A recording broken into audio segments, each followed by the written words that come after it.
એસવીકોમ semester 4ના વિદ્યાર્થી આવકવેરામાં આપણે theory chapter જોઈએ છે, બરાબર. મૂળ સ્થાનેથી કર કપાત TDS.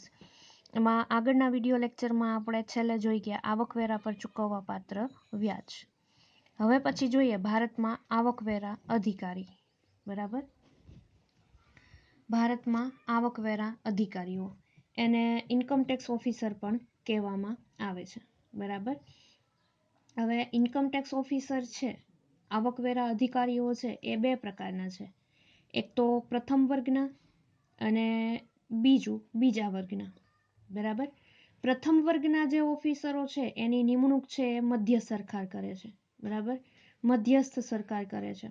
અને બીજા વર્ગના જે ઓફિસરો છે એની નિમણૂક છે એ કમિશનર ઓફિસર ઓફ ઇન્કમટેક્સ કરે છે. એટલે આવકવેરા અધિકારીએ આવકવેરા કમિશનર, ઇન્સ્પેક્ટિંગ આસિસ્ટન્ટ કમિશનર અને ડાયરેક્ટર ઓફ ઇન્સ્પેક્શનના હાથ નીચે ફરજો બજાવવાની હોય છે. અને તેમના માર્ગદર્શન પ્રમાણે જે સોંપવામાં આવેલ વિસ્તાર હોય તથા શખ્સો અંગેની કામગીરી એમને કરવાની હોય છે, બરાબર. પછી આવકવેરાના જે વહીવટી ક્ષેત્ર છે એમાં ઇન્કમટેક્સ ઓફિસરનું છે ઘણું બધું મહત્વનું સ્થાન છે, બરાબર. કર ભરનાર એસએસસી છે એ વર્ગના સીધા સંપર્કમાં આવનાર અધિકારી છે. આવકની આકારણી કરવાની તેમજ નક્કી થયેલ કર વસૂલ કરવાની મહત્વની જવાબદારી એના શિરે હોય.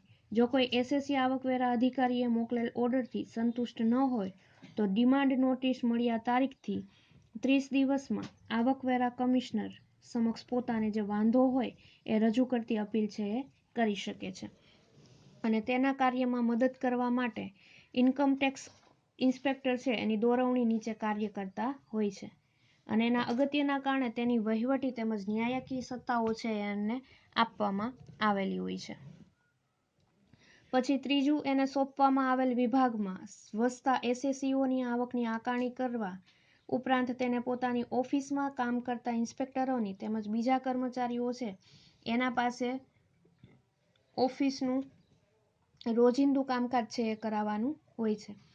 અને એમાં જ એમણે કરેલ કામ ઉપર ઘણી ચોકસાઈપૂર્વકની દેખરેખ રાખવાની હોય છે, બરાબર. હવે આપણે આકારણી જે અધિકારીઓ છે, બરાબર. જો અહીંયા આપણું હેડિંગ એવું છે કે આવકવેરા અધિકારીઓની સત્તા, તો એમાં આપણે એની મહત્વની કેટલીક સત્તાઓ છે એ જોઈએ, બરાબર. એ આપણે ડાયરેક્ટ ટેક્સમાંથી જ જોઈએ કે એને કેવા કેવા પ્રકારની સત્તા છે રહેલી છે, બરાબર. જોઈએ પહેલા આકારણી અધિકારી એટલે કે આવકવેરા અધિકારીની સત્તાઓ પૈકીની કેટલીક મહત્વની સત્તાઓ છે નીચે મુજબ છે, બરાબર. એમાં પહેલી સત્તા એને એવી છે કે પહેલી સત્તા આકારણી કરવાની સત્તા, બરાબર. એના પછીની બીજી સત્તા છે એસએસસીને તેના હિસાબો ઓડિટ કરાવવા માટે આદેશ આપવાની સત્તા. પછી ત્રીજી સત્તા એવી છે કે આકારણીમાંથી છટકી ગયેલી આવકની પુનઃ આકારણી કરવાની સત્તા. પછી ચોથું એવું છે કાયમી ખાતા નંબરની ફાળવણીની સત્તા. પછી પાંચમું એવું છે માહિતી મંગાવવાની સત્તા. પછી છઠ્ઠી સત્તા એવી છે અમુક માહિતી એકત્ર કરવાની સત્તા.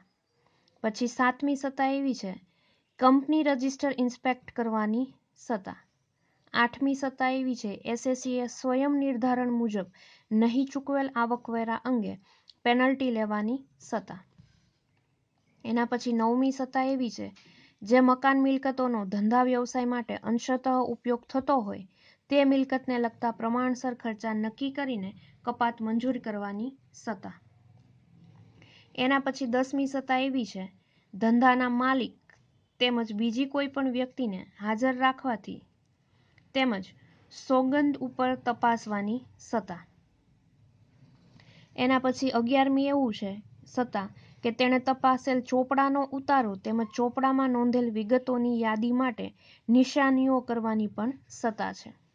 એના પછી 12મું એવું છે ઉપરથી અધિકૃત હોય તો સર્ચ અને સીઝરની સત્તા.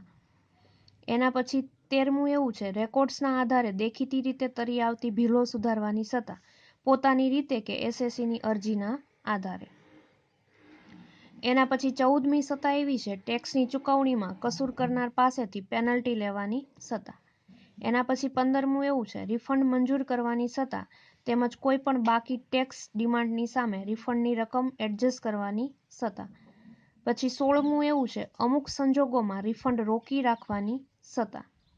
પછી 17મું એસએસીની આવકમાંથી મૂળ સ્થાને આવકવેરા નહીં કાપવા માટે પ્રમાણપત્ર આપવાની સત્તા. 18મી સત્તા એવી છે એસએસીએ મેળવેલ બાકી પગાર એટલે કે એરિયર્સ ઓફ સેલેરી અંગે રાહત આપવાની સત્તા.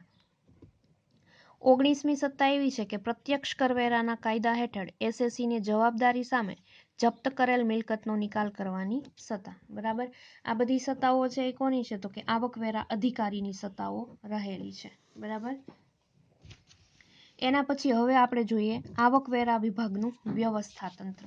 બરાબર, તો આપણને ખબર છે કે આવકવેરા વિભાગનું વ્યવસ્થા તંત્ર છે એ ખૂબ જ મોટું છે. તો એના માટે આપણે થિયરી જોવા જઈએ તો કે કલમ 116 થી 138માં આવકવેરા સત્તાવાળાઓને લગતી ઘણી બધી બાબતો છે એના માટે જોગવાઈ છે. એક તો નિમણૂક અને નિયંત્રણ છે, બીજું અધિકાર ક્ષેત્ર છે, ત્રીજું સત્તા છે, ચોથું માહિતીની જાહેરાત છે. બરાબર, અને આ બધી છે એ central board of direct taxes છે અને તેના હાથ નીચે ઘણા બધા જુદા જુદા અધિકારીઓ છે એ કામ કરે છે. સૌથી મહત્વના અધિકારીઓ છે ઇન્કમટેક્સ ઓફિસરો છે એટલે કે આવકવેરાના અધિકારીઓ છે જે કર ભરનારના પ્રત્યક્ષ સંપર્કમાં આવે છે. કલમ 2 પેટા કલમ 7A મુજબ આકારણીનો અધિકારીનો અર્થ છે એ ઘણી બધી રીતે કરવામાં આવે છે. એક તો આસિસ્ટન્ટ કમિશનર અથવા તો ડેપ્યુટી કમિશનર અથવા તો આસિસ્ટન્ટ ડિરેક્ટર અથવા તો ડેપ્યુટી ડિરેક્ટર અથવા તો ઇન્કમટેક્સ ઓફિસર. બરાબર, આ બધાનો ઉલ્લેખ છે એ આકારણી અધિકારના અર્થ મુજબ થાય છે. એના પછી બીજો અર્થ એવો પણ થાય છે additional commissioner, additional director, joint commissioner, joint director જેઓ આવકવેરા ધારા હેઠળ તેમને મળેલ સત્તાઓ કે તેમને સોંપેલ જવાબદારીઓ અંગે નિર્દિષ્ટ કામગીરી કરવા માટે પ્રતિબદ્ધ ગણાય છે. બરાબર, હવે આપણે આગળ વધીએ તો આવકવેરા વિભાગનું વ્યવસ્થા તંત્ર કલમ 116.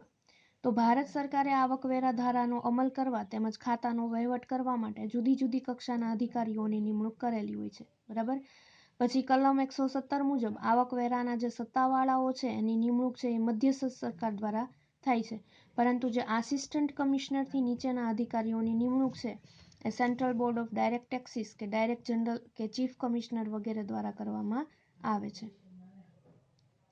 આ ઉપરાંત કાયદામાં આકારણી અધિકારીએ શબ્દનો વારંવાર ઉપયોગ થયો છે. બરાબર, અને આ શબ્દનો અર્થ ઇન્કમટેક્સ ઓફિસર એવો થાય છે કારણ કે આવકની અને કરની આકારણી સામાન્ય રીતે ઇન્કમટેક્સ ઓફિસર જ કરે છે, બીજો કોઈ વ્યક્તિ કરતું નથી. પરંતુ કલમ 2 પેટા કલમ 7માં જણાવ્યા મુજબ આસિસ્ટન્ટ કમિશનર છે અથવા તો ડેપ્યુટી કમિશનર છે એ વગેરે જેમને આકારણી કરવાની સત્તા આપવામાં આવી હોય તેમનો સમાવેશ પણ આકારણી અધિકારીમાં થાય છે. હવે આપણે આવકવેરા વ્યવસ્થા તંત્ર છે બરાબર એની રૂપરેખા ચાર્ટ દ્વારા સમજીએ. તો શરૂઆત કરીએ એના ચાર્ટ માટે. આપીએ આવકવેરાનું વ્યવસ્થા તંત્ર.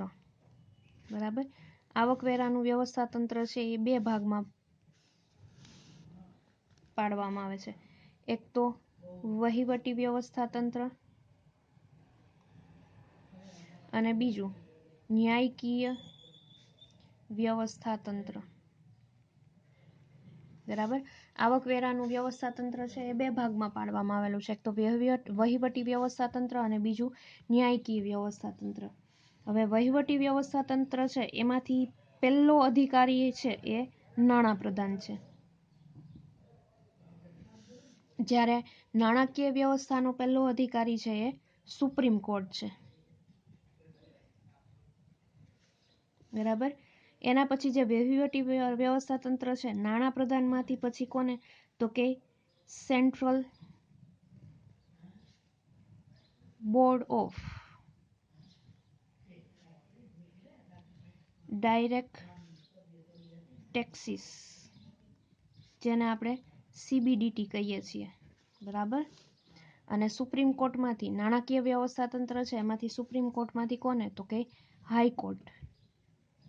એટલે આ વહીવટી વ્યવસ્થા તંત્ર છે એના પછીનો અધિકારી કોણ આવે તો કે નાણાપ્રધાન. એના પછી કોણ આવે તો કે central of direct taxes CBDT. બરાબર. નાણાકીય વ્યવસ્થા તંત્ર છે એના પછી તો કે એમાં સુપ્રીમ કોર્ટ આવે. એના પછી નીચે કોણ આવે તો કે હાઈકોર્ટ. બરાબર. અને અહીંયા સેન્ટ્રલ બોર્ડ પછી તો કે એની નીચે આવશે પ્રિન્સિપલ ડિરેક્ટર્સ જનરલ ઓફ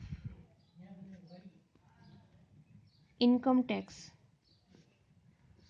અથવા chief commissioner of income tax.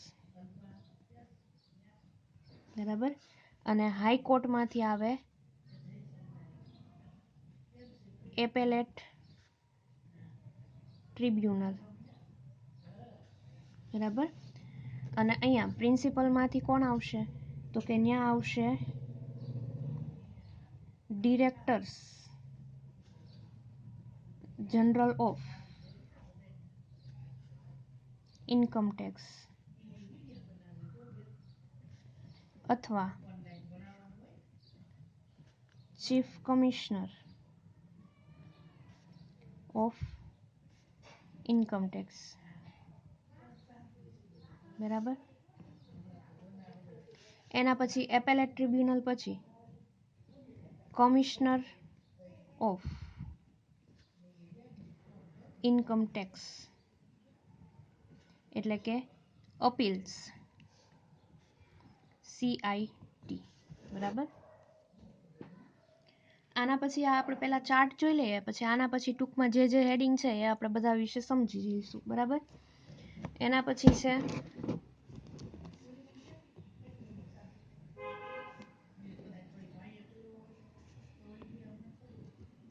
Additional commissioner of income tax. બરાબર.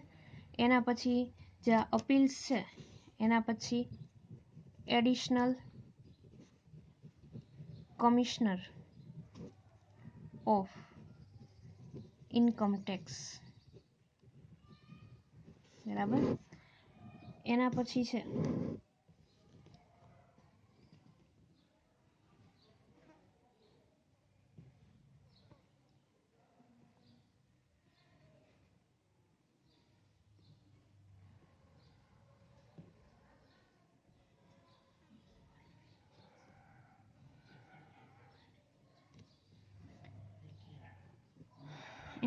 છે joint directors of income tax. એના પછી છે deputy commissioner of income tax. એના પછી છે જોઈન્ટ ડિરેક્ટર પછી ડેપ્યુટી ડિરેક્ટર. બરાબર. અહીંયા ડેપ્યુટી કમિશનર પછી કોણ છે ઇન્કમ ટેક્સ ઓફિસર. અને એના પછી છે સેટલમેન્ટ કમિશનર. બરાબર. અહીંયા નાણાકીય ન્યાયિક વ્યવસ્થા તંત્ર છે એ સેટલમેન્ટ કમિશનથી અટકી જશે, પણ અહીંયા ડેપ્યુટી ડિરેક્ટર્સ છે. બરાબર. એના પછી આવશે deputy commissioners of income tax. એના પછી આવશે assistant directors of income tax. બરાબર. એના પછી આવશે ઇન્કમ ટેક્સ ઓફિસર. બરાબર. એના પછી આવશે ટેક્સ રિકવરી ઓફિસર. અને એના પછી આવશે ઇન્કમ ટેક્સ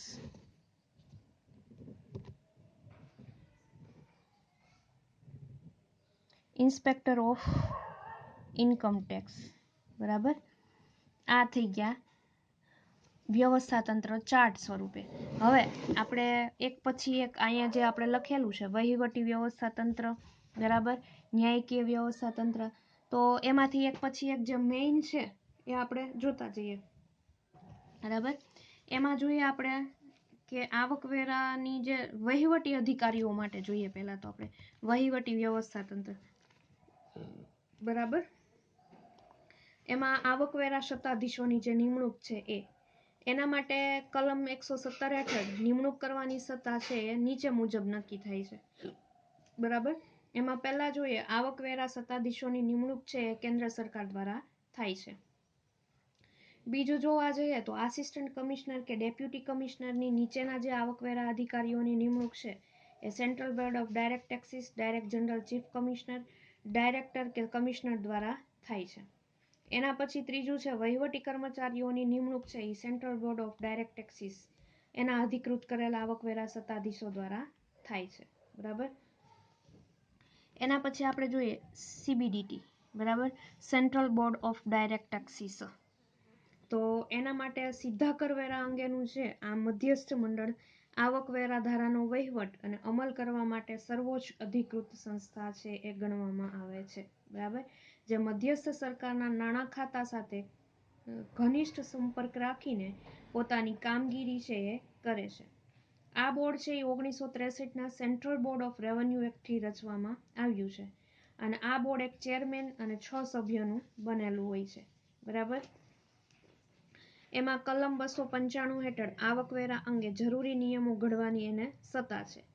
બીજું કલમ 119 હેઠળ જ્યારે જરૂર જણાય ત્યારે તે આવકવેરા અધિકારીઓને હુકમો તેમજ સૂચનાઓ મોકલી શકે છે અને અધિકારીઓએ તેનું પાલન કરવાનું હોય છે.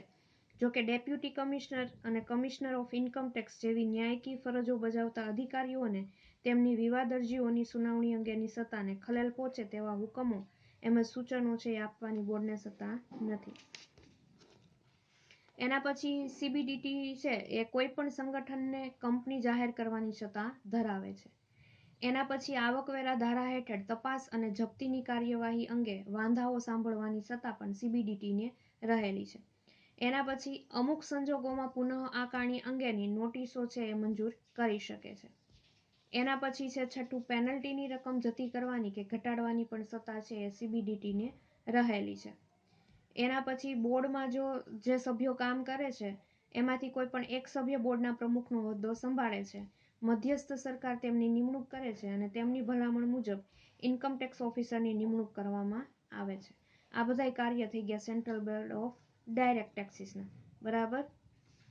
એના પછી અહીંયા આપણે લખેલું છે principal directors general of income tax અથવા તો chief commissioner of income tax, બરાબર, અથવા તો director general of income tax, બરાબર. તો એના માટે આપણે જોઈએ થોડુંક કે એમની નિમણૂક છે એ મધ્યસ્થ સરકાર દ્વારા કરવામાં આવે છે અને મધ્યસ્થ મહેસૂલી મંડળની સૂચના મુજબ તેમણે કાર્ય કરવાનું હોય છે અને એમના હાથ નીચે કેટલાક ઇન્કમ ટેક્સ ઓફિસરો હોય છે જેમને તેઓ એસેસમેન્ટ અંગે જરૂરી હુકમો આપે છે. અને ચીફ કમિશનર ઓફ ઇન્કમ ટેક્સનું મુખ્ય કાર્ય શું છે તો કે આકારણીઓ અંગે તપાસ તેમજ દેખરેખ રાખવાનું છે અને આવકવેરા અધિકારીની જરૂર પ્રમાણે આવા અધિકારીઓની નિમણૂક કરવામાં આવે છે. હવે ડિરેક્ટર જનરલ ઓફ ઇન્કમ ટેક્સની સત્તાઓ કઈ છે તો કે આવકવેરા અધિકારીઓને સૂચના આપવાની, પછી બીજું છુપાવેલી આવક છે એના અંગે તપાસ કરવાની, ત્રીજું દરોડા પાડવાની સત્તા, ચોથું હિસાબી ચોપડા વગેરે મંગાવવા, પાંચમું ધંધા કે વ્યવસાયના સ્થળે તપાસ કરાવવી, છઠ્ઠું જરૂરી માહિતી એકત્રિત કરાવી અને કાયદા હેઠળ જરૂરી હોય તેવી કોઈ પણ બાબત અંગે પૂછપરછ કરાવી, બરાબર. એના પછી છે કમિશનર ઓફ ઇન્કમ ટેક્સ, બરાબર. તો એના માટે થોડું જોઈએ કે એની નિમણૂક પણ મધ્યસ્થ સરકાર કરે છે અને નિયત કરેલ વિભાગના આવકવેરા તંત્રના તેઓ મુખ્ય અધિકારી છે.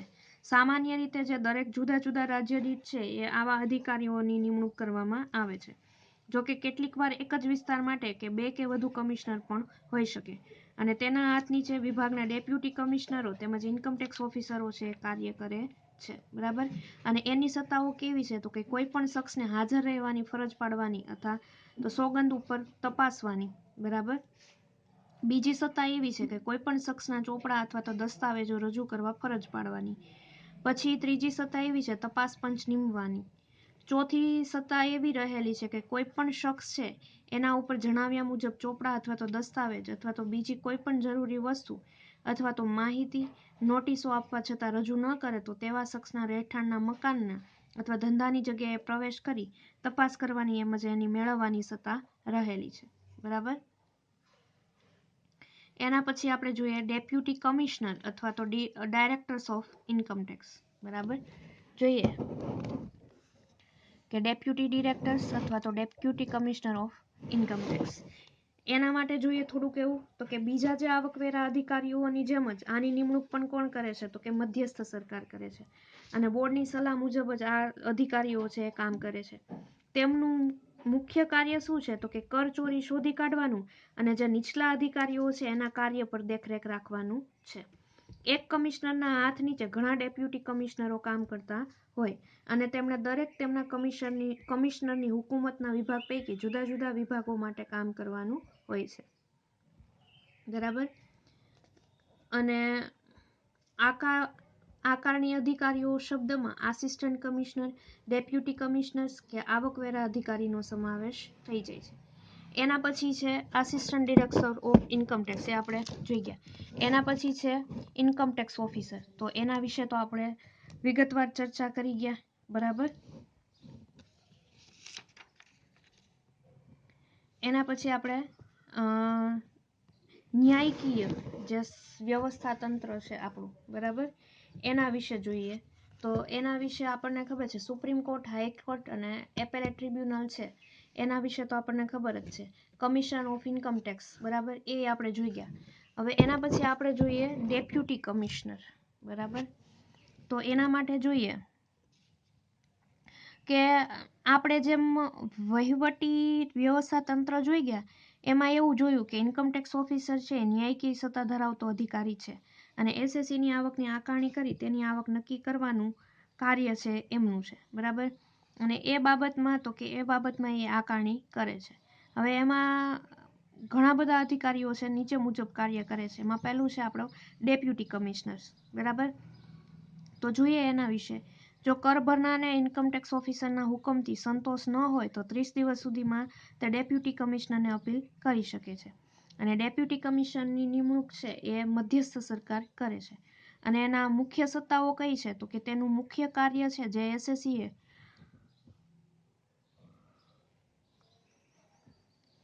ઇન્કમટેક્સ ઓફિસરના હુકમથી અસંતોષ પામી તે વિરુદ્ધ વિવાદ અરજી દાખલ કરી હોય તેને સાંભળવાનું અને એનો નિકાલ કરવાનો હોય છે.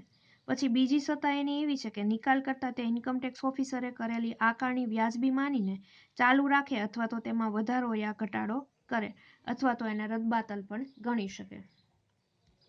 એના પછી ડેપ્યુટી કમિશનરની ત્રીજી સત્તા એવી રહેલી છે કે કેટલીક વાર અસેસમેન્ટ ઓર્ડર રદ કરી સૂચના સાથે નવેસરથી આકારણી કરવા ઇન્કમટેક્સ ઓફિસરને મોકલી આપે.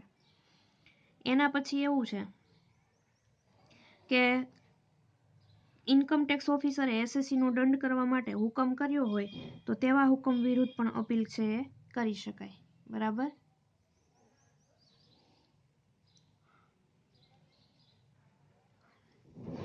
એના પછી જોઈએ એપેલેટ ટ્રિબ્યુનલ. તો વિવાદ પંચ કે આવકવેરા ખાતાની વહીવટી પાંખથી સ્વતંત્ર એવી આ સંસ્થા છે, બરાબર. એનું એપેલેટ ટ્રિબ્યુનલનું મુખ્ય કાર્ય શું છે તો કે ડેપ્યુટી કમિશનર અથવા તો કમિશનરના હુકમ વિરુદ્ધ અપીલો સાંભળવાનું છે. કર ભરનાર અથવા તો સરકારનું જે ઇન્કમટેક્સ ખાતું છે, બરાબર, એ બંનેને જો ડેપ્યુટી કમિશનર અથવા કમિશનરના ચુકાદાથી સંતોષ ન થાય તો તેના ચુકાદાના 60 દિવસમાં તે એપેલેટ ટ્રિબ્યુનલમાં અપીલ કરી શકે છે. અને આની નિમણૂક છે એ મધ્યસ્થ સરકાર કરે છે. અને આવી અપીલ અંગે આકારણી કરેલ આવકના 1% કે વધુમાં વધુ 10,000 સુધીની રકમ અપીલ ફી તરીકે જમા કરાવવાની હોય છે.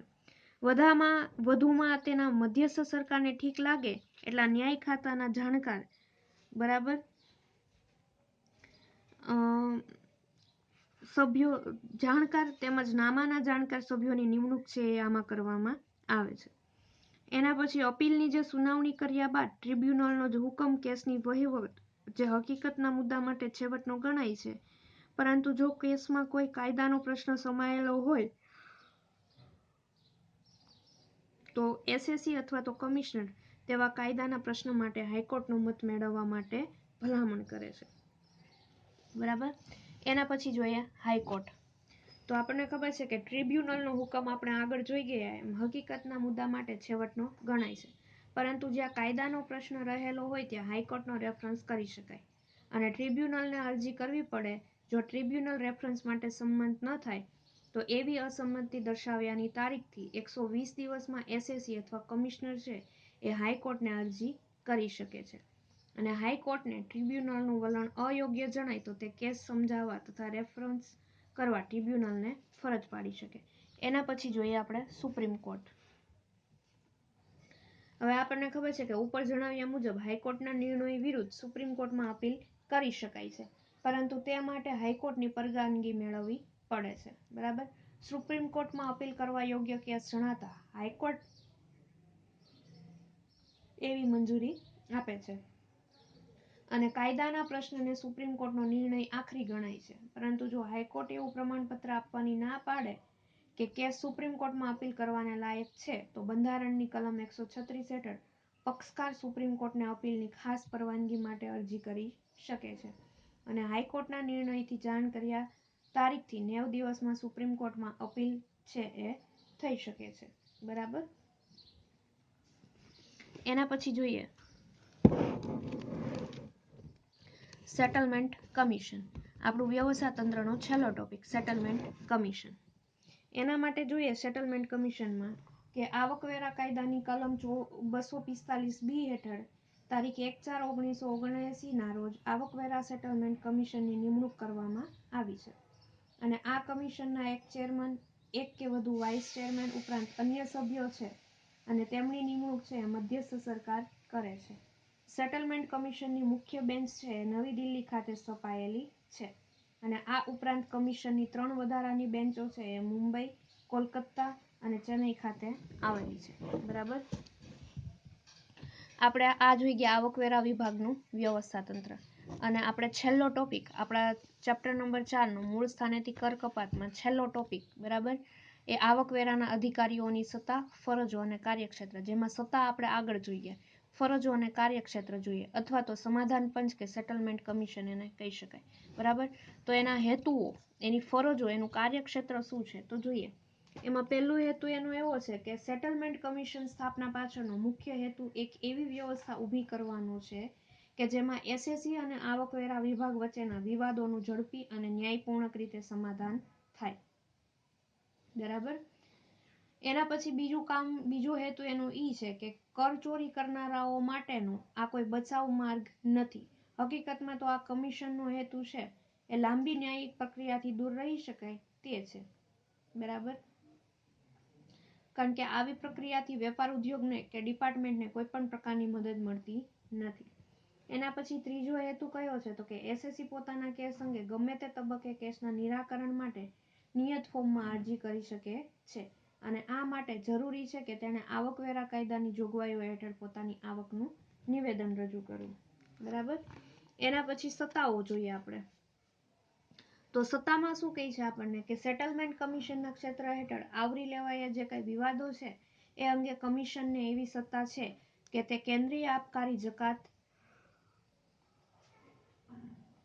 કસ્ટમ કે ભારતીય દંડ સંહિતા કે અન્ય કોઈ પણ કેન્દ્રીય કાયદા અંગે કમિશન દ્વારા વિવાદનો ઉકેલ ન આવે તેવા સમય માટે એસએસસીને રક્ષણ પૂરું પાડે. પછી બીજી સત્તા એવી છે કે આ ઉપરાંત કેન્દ્રીય આબકારી જકાત કે કસ્ટમના કાયદા હેઠળ એસએસસીએ ભરવાપાત્ર દંડ વગેરેમાંથી પણ તે સમયગાળા માટે પૂરી પાડે છે. પછી ત્રીજું એવું છે કલમ 193 અને કલમ 228 ઉપરાંત ભારતીય દંડ સંહિતા એટલે કે આઈપીસીની કલમ 196 ના હેતુ માટે સેટલમેન્ટ કમિશનની કાર્યવાહી ન્યાયિક પ્રક્રિયાઓનો ભાગ છે એમ ગણાય છે અને કેસના નિરાકરણ માટેની અરજી છે એના માટે નીચેની 1-2 બાબતો છે એ ધ્યાનમાં રાખવી જોઈએ. જેમ કે પહેલી બાબત એવી છે કે જ્યારે દરોડા પાડવાને પરિણામે અથવા તો હિસાબી ચોપડાઓ, અન્ય દસ્તાવેજો કે કોઈ પણ મિલકત હસ્તગત કરવાને પરિણામે આ કારણીની કાર્યવાહી શરૂ કરવામાં આવી હોય ત્યારે સેટલમેન્ટ કમિશન સમક્ષ અરજી કરવા માટે જરૂરી છે કે આવી અરજીમાં જણાવ્યા મુજબ ચૂકવવાપાત્ર વધારાના આવકવેરાની રકમ 50 લાખથી વધુ હોય, બરાબર, તો જ દરોડા પાડી શકવામાં આવે. એના પછી બીજી એવી બાબત છે કે અન્ય કોઈ પણ પરિસ્થિતિમાં અરજી કરવા માટે જરૂરી છે કે આવી અરજીમાં જણાવ્યા મુજબ ચૂકવવાપાત્ર આવકવેરાની રકમ ₹10 લાખથી વધુ હોય, બરાબર. અને અરજી સાથે સંબંધિત હિસાબો તેમજ આવી અરજી માટે નિયત કરાયેલી ₹500ની ફી છે એ ભર્યાનું ચલણ પણ મોકલવાનું હોય છે, બરાબર. આ થઈ ગયું આપણા આવકવેરા અધિકારીઓની સત્તા, ફરજો અને કાર્યક્ષેત્ર અથવા તો સમાધાન પંચ કે સેટલમેન્ટ કમિશન, બરાબર. અહીંયા આપણે SYBCOM સેમેસ્ટર 4 જે આપણો આવકવેરો એટલે કે ઇન્કમ ટેક્સ છે, બરાબર, એનો 4 ચેપ્ટર સાથે અભ્યાસક્રમ છે પૂર્ણ જાહેર કરીએ છીએ. જેમાં પહેલું ચેપ્ટર ભણી ગયા આપણે ઓફલાઈન ભણ્યા હતા, ધંધા અને વ્યવસાયના શીર્ષક હેઠળની આવક, બરાબર. એના પછી ચેપ્ટર 2 ભણી ગયા મૂડી નફાના શીર્ષક હેઠળની આવક, જે આપણે ઓનલાઈન વિડીયો લેક્ચર જોઈ ગયા, બરાબર. એના પછી આપણે ચેપ્ટર નંબર 3 જોઈ ગયા અન્ય સાધનોની આવક, એ પણ વિડીયો લેક્ચરમાં જોઈ ગયા. અને એના પછી આપણું અભ્યાસક્રમનું ચોથું અને છેલ્લું ચેપ્ટર જે થિયરી છે મૂળ સ્થાનેથી કર કપાત, બરાબર. એમાંથી 7 ટોપિક ભણવાના હતા, એ 7 ટોપિક છે એ આપણે ભણી ગયા. આ સાથે જ આપણે SYBCOM સેમેસ્ટર 4માં આવકવેરાનું જે ટોટલી સિલેબસ છે, અભ્યાસક્રમ છે, અહીંયા પૂર્ણ જાહેર કરીએ છીએ.